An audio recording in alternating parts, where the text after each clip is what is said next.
Another day, another basketball stories na naman ang pagkikwentuhan natin. At ngayon nga ay ang pag-uusapan natin ang game preview ng Los Angeles Lakers at Portland Trail Blazer at ang game preview ng Golden State Warriors laban sa Memphis Grizzlies. Matapos nga na may panalo ng Lakers ang kanilang game laban sa Sacramento Kings ay babalik na rin naman nga sila sa kanilang lugar na Los Angeles para kalabanin ang kupunan ng Portland Trail Blazer. At bago pa man nga magsimula ang kanilang laban ay inanunsyo na nga ng Lakers na hindi dito maglalaro ang kanilang mga player na sina LeBron James, Luka Doncic, Gabe Vincent, Ado Otero at Maxi Kleber na pare-parehong may iniindang injury sa kanilang mga pangangatawan. Habang nakalista rin naman nga dito bilang questionable si Jackson Hayes na may tinatamuring injury.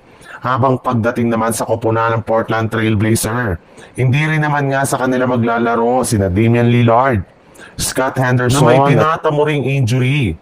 And since nga parehong underman ang kanilang lineup plus galing rin naman sila sa pareho sa back-to-back ay hindi na nga natin alam kung sino sa kanilang mananalo.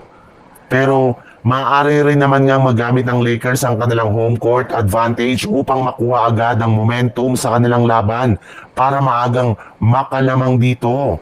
Mainit rin naman nga ang shooting ni Austin Reeves na pwede niyang dalhin sa kanilang magiging laro.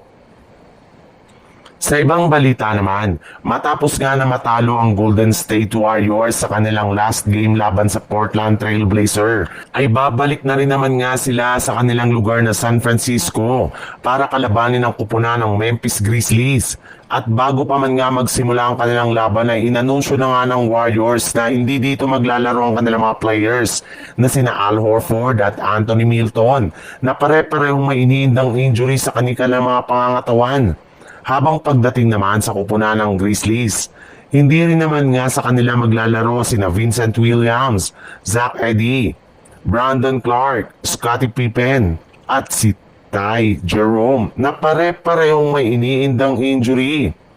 At dahil nga sa hawak ng Warriors ang home court advantage ay mas mataas nga ang kanilang tsansa na makuha ang panalo. Yes, llamado na nga agad ang Golden State Warriors sa kanilang game laban sa Grizzlies. Kahit man nga dito ay maglalaro ang kanilang center na si Al Horford. Kayang-kaya na rin naman nga nila itong talunin basta't mag-focus lamang ang lahat ng kanilang mga manlalaro.